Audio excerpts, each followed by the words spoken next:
திரு காமேஷ், 2025 என்ன சாதிச்சிருக்கு நீங்கள் ஆதரிக்கக்கூடிய கட்சி? 26 உங்களுக்கு ரொம்ப இலகுவாக இருக்குமா முதலமைச்சர் கனவுக்கு?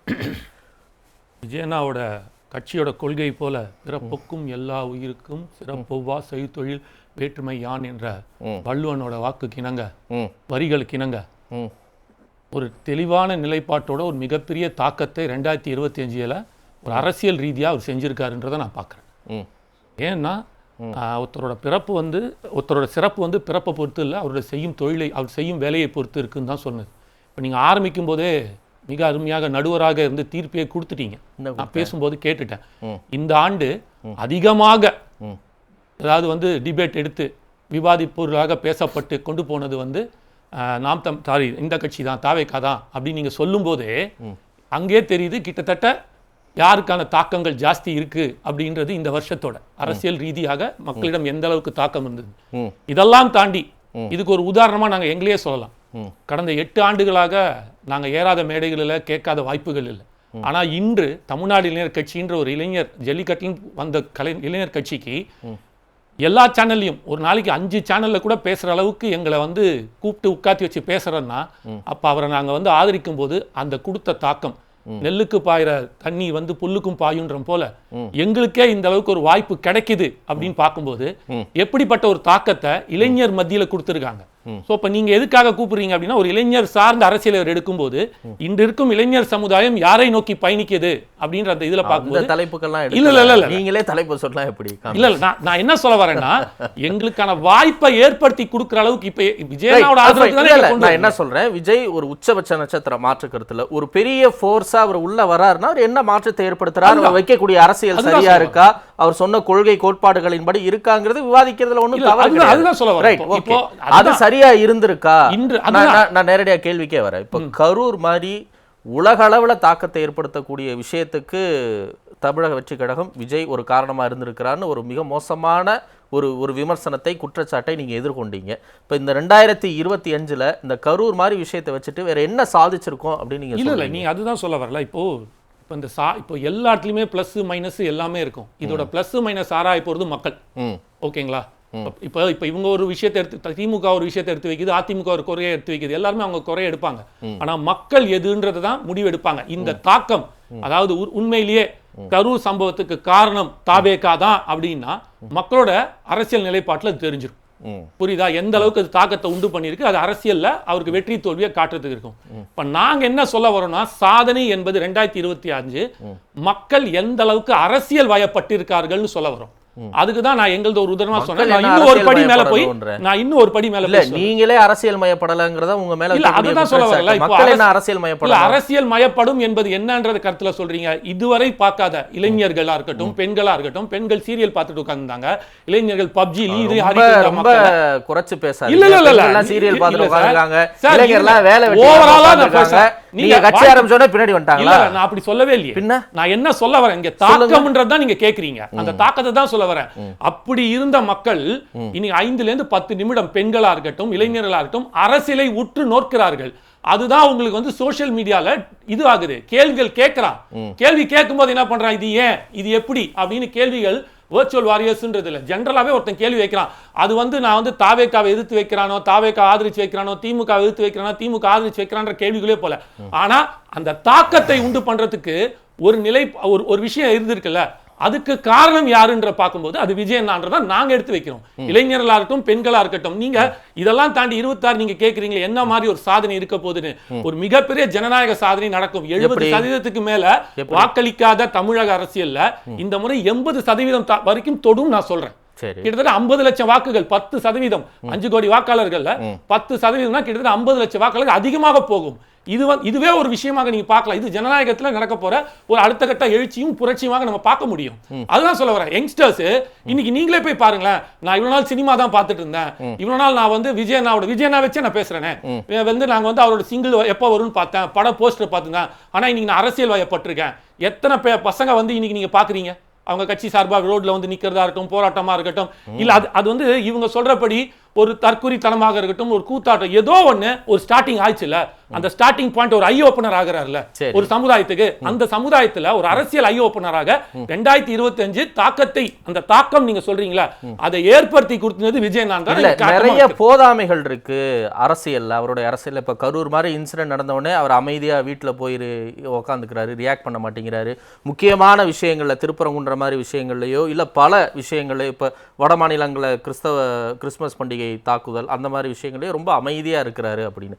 அப்போ ஒரு தலைவர், அவர் அரசியல் மயப்பட்டிருக்கிறார், அவர் மற்றவங்களை அரசியல் மயப்படுத்தணும், இல்லை இதுதான் என்னுடைய பாதை கொள்கை அப்படின்னா அது எல்லா விஷயத்திலையும் அவருடைய அந்த துணிவுங்கிறது வெளிப்படணும்ல. அப்போ செலக்டிவாக மட்டும் பண்ணுறாரு, சில இடங்களில் ரொம்ப அமைதியாக இருந்துக்கிறாரு, வேணுங்கிற இடத்துல மட்டும்தான் அவர் வெளியே வர்றாரு அப்படின்னா இதையும் தானே மக்கள் பார்ப்பாங்க. அதுதான் இப்போ என்னன்னா, தமிழக இந்திய அரசியலே பொறுத்த வரைக்கும் பார்த்தீங்கன்னா தலைவரை நோக்கி பயணிக்கிற கூட்டமாக இருக்கு. இப்ப தலைவர் என்ன சொல்றாருன்னு அங்க போறாங்க. ஆனா இவரோட ஸ்ட்ராட்டஜி எப்படி இருக்குன்னா, நான் ஒரு விஷயத்த சொல்லிட்டு அதே விஷயத்தை இப்போ ஒரு உதாரணத்துக்கு வந்து இப்ப சொல்லும்போது இப்ப நீங்க சொன்னீங்க இல்லையா கிறிஸ்துமஸ் பண்டிகை பத்தின்னு, அவங்களோட மாநில செய்தி ஊடகவியலாளர் செய்தி தொடர்பாளர் ரமேஷ் அதுக்கு வந்து ஒரு பேட்டி கொடுத்திருக்காரு. இல்ல அதுதான் நான் கேட்கிறேன்ல, இப்போ எல்லாத்துக்குமே வந்து ஸ்டாலின் ஐயா சொல்றதா ஏத்துக்கணும், உதயநிதி பிரதர் சொல்றது. நேத்து திருத்தணி விஷயத்தை கண்டிக்கிறாரு, சந்தோஷம். ஏன் வேற யாராவது அங்க கண்டிக்க வேண்டியதானே? ஏன் விஜய் அறிக்கை? அதுதான் சொல்ல வரல. அப்ப திமுக அரசுல ஏதாவது ஒண்ணு நடக்குதுன்னா உடனடியா அறிக்கை விஜய் கையொப்பத்தோட வருது. மகிழ்ச்சி, எதிர்க்கட்சி பணியை செய்யட்டும், வேணான்னு சொல்லல. அப்ப மற்ற விஷயங்கள் மட்டும் அங்க இருக்கக்கூடிய கொள்கை பரப்பு இணை செயலாளர், கொள்கை பரப்பு மூத்த செயலாளர் அறிக்கை விட்டாங்கன்னா பேலன்சிங்கா தானே போகுது. ஒரு விஷயத்துல நீங்க பாக்கும்போது அப்ப எல்லாமே அவங்க அறிக்கை விட்டுட்டாருன்னா இவர் திருப்பி கொடுத்தா அவங்க டைல்யூட் ஆயிடும், அவருக்கான அந்த இது இருக்காதுன்ற போதுதான் இன்னைக்கு யார்கிட்ட வந்திருக்கு அறிக்கை அப்படின்னு பார்க்கும்போது, சார் நீங்க இப்ப கேக்குறீங்க இல்லையா, இப்போ இந்த விஷயத்துக்கு சொல்றாரு அந்த விஷயத்துக்கு சொல்லல அப்படின்ட்டு, எந்த விஷயம் நம்ம எடுக்கும்போது அந்த முக்கியத்துவத்தை பார்த்து அவருக்கு வந்து முன்னாடி வட மாநிலத்துல பாஜக கொடுக்கலன்னு கேட்கும்போது பல அறிக்கைகள் வந்துட்டு தானே இருக்கு. அப்ப விஜய் வந்து செலக்டிவா மட்டும் பேசுறாரு, சில இடங்கள்ல வந்து நீ பேசு அப்படின்னு தள்ளி விடுறதே வந்து அது என்ன அரசியல்? அது நம்ம அப்படி பார்க்க முடியாது. எந்த அளவுக்கான ஒரு சென்சிட்டிவான விஷயம்னு ஒரு விஷயமும் ஏங்க மத்த எல்லாரும் வந்து சென்சிட்டிவ் இல்ல புரிதல் இல்லாம அறிக்கை விடுறாங்க. அதான் சொல்றேன்ல, இவங்க எடுக்கிற அரசியல் ஸ்ட்ராட்டஜி வந்து ஒரு பேலன்சிங்கான ஸ்ட்ராட்டஜியா உள்ள போகுது. பிறப்புக்கும் எல்லா உயிருக்கும்ன்ற போது தன் கட்சியிலும் எல்லா உயிருக்கும் மகிழ்ச்சி. இங்க பாருங்க, தூங்காமை கல்வி துணிவுடைமை இம்மூன்றும் நீங்கா நிலநாள்பவருக்குன்னு ஒரு குறள் இருக்கு, புரியுதா? ஒவ்வொரு விஷயத்திலையும் உடனடியா ரியாக்ட் பண்ணணும், நல்ல அறிவு இருக்கணும், தெளிவு இருக்கணும், நல்ல அந்த துணிவு இருக்கணும். இது மூன்றும் உடையவன் தான் உண்மையான தகுதி ஒரு அரசனுக்கு, மாநிலத்தை ஆள்பவருக்குன்னு வள்ளுவர் சொல்றாரு. நீங்க திருக்குறள் சொல்றீங்கல்ல, திருக்குறள் படி நடக்கணுங்கிறீங்கல்ல. ஒரு மாநிலத்தை ஆளக்கூடிய இல்ல ஆளணும்னு நினைக்கக்கூடிய ஒரு அரசனுக்கு, ஒரு முதலமைச்சருக்கு இந்த மூன்று தகுதி மிக முக்கியமான தேவை இருக்கா இல்லையா? அது இன்னைக்கு இவங்க எதிர்க்கட்சிகள் சொல்லக்கூடிய அளவுக்கு விஜய்க்கு இருக்கா இல்லையா? கண்டிப்பா இருக்கு. அதே திருவள்ளுவர் தானே சொல்லியிருக்காங்க, அறிவினால் காக்கும் கருவி உள்ளரிக்கும் ஆகாலாரன்னு ஒரு வள்ளுவன் சொல்லியிருக்கான். அப்போ எந்த இடத்துல தன் அறிவும் சிந்தனையும் எப்படி யூஸ் பண்ணணும்னு ஒரு விஷயம் இருக்குல்ல, அதுக்கு ஏத்த மாதிரி பேலன்ஸ் பண்ணி போறாரு. இது ஏன்னா கோடான கோடி இளைஞர்கள், இப்ப நீங்க திருப்பரங்குன்ற விஷயத்தை ஒண்ணு எடுத்து வைக்கிறீங்க, இங்க இரண்டு கட்சிகளும் அரசியல் செய்து கொண்டிருக்கிறது. அதை வச்சுட்டு நாங்க இவ்வளவு நாள் நினைச்சோம் சொல்றேன், அரசியல் செய்து டிராமா செய்துன்னு சொல்லுங்க. அதான் சொல்ல வரேன், சொல்லுங்க. இல்ல இவ்வளவு நாள் நாங்க வந்து பாஜக மட்டும் தான் மத அரசியல் எடுத்து செஞ்சுட்டு இருக்குன்னு நினைக்கிறோம். இப்பதான் தெரியுது திமுகவும் சேர்ந்து அந்த மத அரசியல் செஞ்சுட்டு இருக்கு அப்படின்றது. இப்போ கோடான கோடி இளைஞர்கள் பார்த்துட்டு இருக்கும்போது நாங்க மனிதநேய அரசியலையும் மக்கள் அரசியல் எடுக்கும்போது இது ஒரு சென்சிட்டிவான விஷயத்துக்குள்ள நம்ம போகணுன்ற அவசியம் இல்ல. அவர்கள் ரெண்டு பேரும் அடிச்சுக்கிட்டும் மக்கள். ஏன்னா அங்க இப்போ நீங்க கேட்ட கேள்வி எங்க வரும் அப்படின்னா, ஒருவேளை திருப்பரங்குன்றத்துல இருக்கிற இரண்டு பேருக்கும் சண்டை, இப்போ வந்து உதாரணம் நீங்க எடுத்தீங்கன்னா அங்க இருக்கிற திருப்பரங்குன்ற விபூதி கடையா இருக்கட்டும், பக்கத்துல இருக்கிற அப்துல்லா வந்து பேப்பர் கடையா இருக்கட்டும், ரெண்டு பேருமே ஒண்ணா உட்காந்து டீ சாப்பிட்டு வந்து சாப்பாடு சாப்பிட்டு சந்தோஷமா தான் இருக்காங்க, எந்த பிரச்சனையும் கிடையாது. அந்த மாதிரி ஒரு பிரச்சனை வந்தா அவர் சொல்றதுல ஒரு வாய்ப்பு இருக்கு. இங்க ஒரு சிஸ்டத்துக்கும் நீதித்துறைன்ற சிஸ்டத்துக்கும் தமிழ்நாடு அரசுக்கும் நடக்கிற பிரச்சனை, இதை சால்வ் பண்றது தமிழ்நாடு அரசு கிட்ட இருக்கு. அவர்கள் அது ஒரு முடிவு எடுத்திருக்கணும்.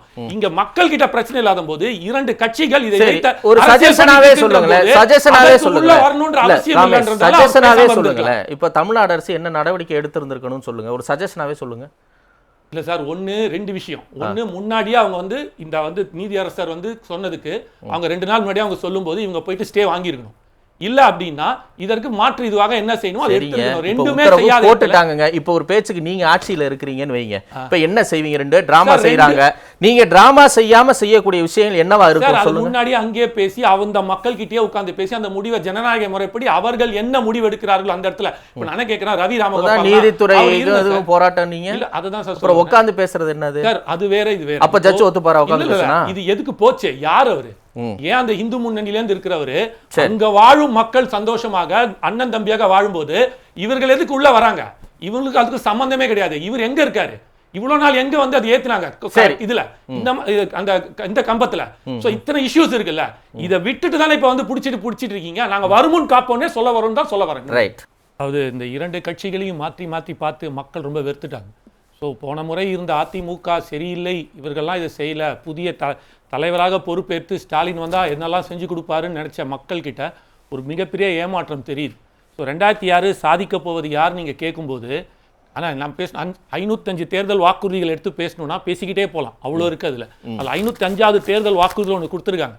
இது எல்லாமே நாங்கள் மேலே கொடுத்திருக்கிற அனைத்தும் சாத்தியமா அப்படின்னு நீங்க கேட்டீங்கன்னா, ஊழல் இல்லாமல் நேர்மையாக செய்தால் 4.5 லட்சம் கோடி கடனையும் அடைத்து இது எல்லாமே சாத்தியம்னு இவங்க தேர்தல் வாக்குறுதி தான் கொடுத்திருக்காங்க. ஆனா நீங்க 9 லட்சம் கோடி கடன் போயிருது. அப்ப ஊழல் பண்ணிருக்காங்களா அப்படின்னு ஒரு கேள்வி. ஃபர்ஸ்ட் இல்ல அப்படின்னா ஊழல் பண்ணலன்னா நிர்வாக திறமை இல்லைன்னு அர்த்தம். ரெண்டுத்துல ஏதோ ஒன்னாதான் அந்த 4 லட்சம் 9 லட்சத்துக்கு போயிருக்கு. இவங்க கொடுத்த தேர்தல் வாக்குறுதி தான் நான் சொல்றேன். அதனால 2026 சாதிக்க போது யாரு அப்படின்னு பாத்தீங்கன்னா விஜயண்ணா தான்.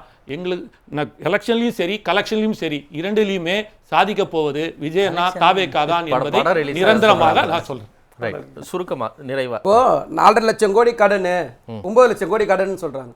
4.5 லட்சம் கோடி கடன் ஆக்குனீங்கல்ல, அதுக்கு வட்டி யார் கட்டுறது? ஒரு நாளைக்கு 88 கோடி ரூபாய் வட்டி கட்டுறன்னு சொல்லிட்டு வெள்ளை அறிக்கையே வெளியிட்டோம். அதுக்கு யார் வட்டி கட்டுறது? ஒரு நாளைக்கு 88 கோடினா ஒரு வருஷத்துக்கு எத்தனை கோடி?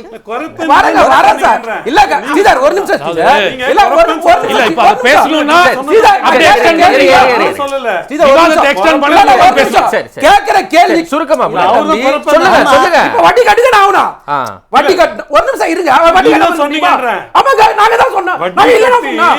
ஏங்க முடியல சொல்லுங்க. 5வது தேர்தல் வாக்குறுதி ஏன் கேக்குறீங்க? இல்ல ஸ்ரீதர் நான் இல்ல சிம்பிளா ஒரே ஒரு கேள்வி தான் கேக்குறேன்.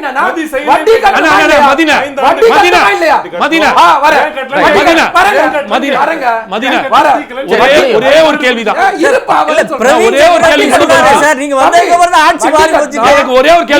நிர்வாகத்தை சரி பண்ணணும், ஒன்றிய அரசோட பிரச்சனையை சமாளிக்கணும். ஒன்றிய அரசு எந்த இடத்துல நிதி சம்பாதிக்கப்பட்டு நமக்கு உதவி செய்யாது. அது வெள்ளம் வந்தாலும் சரி, மழை வந்தாலும் சரி, புயல் வந்தாலும் சரி, நமக்கு தர வேண்டிய கல்வி நிதியா இருந்தாலும் சரி, வளர்ச்சி திட்டத்துக்கான நான் கேட்ட கேள்வி பதில் சொல்றேன். எந்த நிதியும் தர மாட்டாங்க. இல்ல 18 வருஷம் மத்தியில கூட்டணி ஆட்சியில இருக்கும்போது என்ன வெள்ளத்திற்கு திமுக நிதி வாங்கி கொடுத்ததுன்னு சொல்லுங்க. பேரும் பேச மாட்டாங்க. ஏன்னா அவங்க எஜமானர்கள் கோச்சுப்பாங்க. இல்ல மத்திய அரசோட அமைச்சரவையில் இருந்தபோது ஒரு நிதி வாங்கி கொடுத்தீங்களா? நன்றி நன்றி.